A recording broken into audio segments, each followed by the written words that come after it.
माननीय engineer Awanish Singh ji 5 minute में।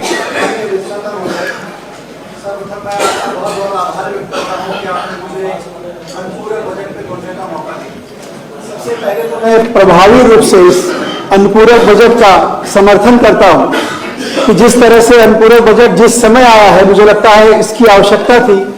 और जिस तरह के काम सरकार करने जा रही है, प्रधानमंत्री मोदी जी ने 5 ट्रिलियन की इकोनॉमी बनाने का सपना देखा है देश में। उस सपने के क्रम में उत्तर प्रदेश के योगी आदित्यनाथ जी ने जो 1 ट्रिलियन इकोनॉमी बनाने का सपना देखा है, उसके लिए इस बजट की आवश्यकता थी। और ये बजट जिन जिन मदों में आया है, अगर मैं एक एक मद की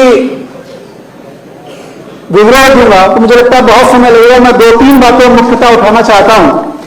एक तो कुंभ मेले के लिए, जो कुंभ मेला 2025 में होना है, उसकी तैयारी के लिए इस बजट का आवंटन किया गया है। 529 करोड़ का आरंभिक बजट दिया गया है इसके लिए।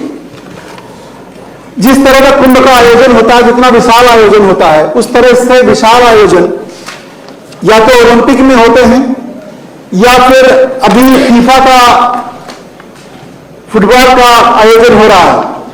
तो हजारों करोड़ का बजट, 1 लाख करोड़ का बजट, 1,20,000 करोड़ का ओलंपिक का बजट आया था। और हमारा उत्तर प्रदेश का जो कुंभ मेला हुआ, वो दुनिया आश्चर्यचकित होती है। मात्र 4200 करोड़ रुपए में हुआ। 25 लाख से अधिक लोग आए। और चर्चा करते हैं विपक्ष के लोग कि इस तरह के आयोजन जब होते हैं तो रोजगार कहां आता है। तो मैं आंकड़ों के आधार पर बात करता हूं।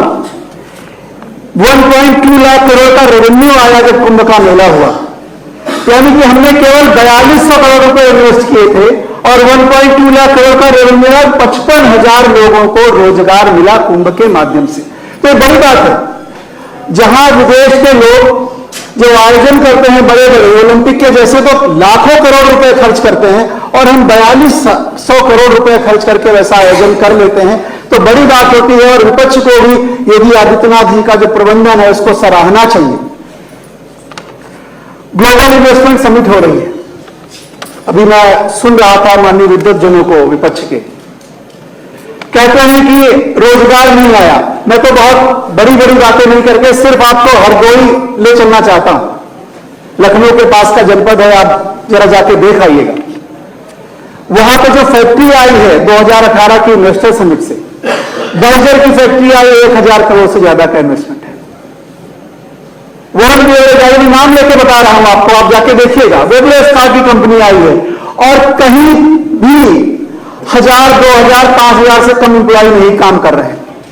कानून का राज उत्तर प्रदेश में कायम हुआ है, ये सबको पता है, सबको दिखता है। आप विपक्ष के लोग हैं, ये ना कहना चाहें हम लोगों की तारीफ करने के लिए, लेकिन एक पश्चिम बंगाल का व्यक्ति जो वहां फैक्ट्री लगाने आया, प्लाईवुड की फैक्ट्री, 100 करोड़ की फैक्ट्री लगाई और पश्चिम बंगाल से यहां आ गया और बार बार योगी जी की तारीफ करे जा रहा था।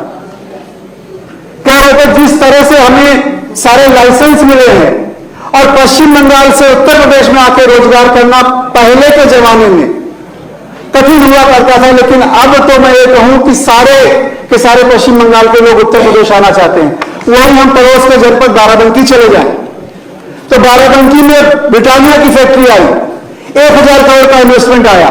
तो इन्वेस्टमेंट आ रहा है, धरातल पे आ रहा है, लेकिन विडंबना यह है विपक्ष ने धरातल छोड़ दिया है, वो ऊपर देखते हैं। हम तो ये कहते हैं हम खुली आंखों से सपने देखते हैं और उन सपनों को पूरा करने का पूरा प्रयास करते हैं। बात हो रही थी प्राथमिक शिक्षा और माध्यमिक शिक्षा की। 2017 से पहले जो सबसे खराब बिल्डिंग हुआ करती थी गांव में, उसको प्राथमिक विद्यालय कहा जाता था। आज अब जाके देखिए, कायाकल्प के माध्यम से उन बिल्डिंगों में, उन स्ट्रक्चरों का उद्धार हो गया है और वहां अच्छी तरह से पढ़ाई हो रही है। इसी तरह से राजकीय विद्यालयों में जहां बिजली के कनेक्शन नहीं हुआ करते थे माध्यमिक विद्यालयों में, वहां उत्तर प्रदेश की योगी जी की सरकार सोलर सिस्टम लगवा रही है। हम स्मार्ट क्लासेस लगवा रहे हैं। तो कल्पना करो ये परिवर्तित उत्तर प्रदेश है और इस परिवर्तित उत्तर प्रदेश का जो बजट आया है उसको और परिवर्तन की दिशा में आगे ले जाने के लिए आप कल्पना करो जब 10 लाख करोड़ का इन्वेस्टमेंट उत्तर प्रदेश में आएगा, 1 लाख करोड़ से कम का भी इन्वेस्टमेंट नहीं आया था, तो मैंने गिनवा दिया है आपको कि हरदोई और बाराबंकी के आप कुछ फैक्ट्रियों का उदाहरण देख लीजिए। वैसे एक बड़ा काम होने जा रहा है स्किल मैन पावर बनाने की दिशा में। मानिए बस 2 मिनट का और समय लूंगा। नहीं 2 मिनट नहीं। अच्छा, बस कंक्लूड कर रहा हूं। जी। स्किल मैन पावर बनाने की दिशा में सरकार ने मात्र 20% का इन्वेस्टमेंट करने जा रही है आईटीआईज में, और बाकी इन्वेस्टमेंट उद्योगपति टाटा की तरफ से हो रहा है। तो skill man power Uttar Pradesh में बनेगी। मुझे लगता है इस अनुपूरक बजट की आवश्यकता थी। जो $1 ट्रिलियन इकोनॉमी की बात हो रही है उत्तर प्रदेश की, उसके लिए एक महती आवश्यकता थी। मैं पुरजोर रूप से इसका समर्थन करता हूं और आपका आभार व्यक्त करता हूं, धन्यवाद देता हूं कि आपने मुझे बोलने का अवसर दिया। धन्यवाद। निर्मला पासवान जी।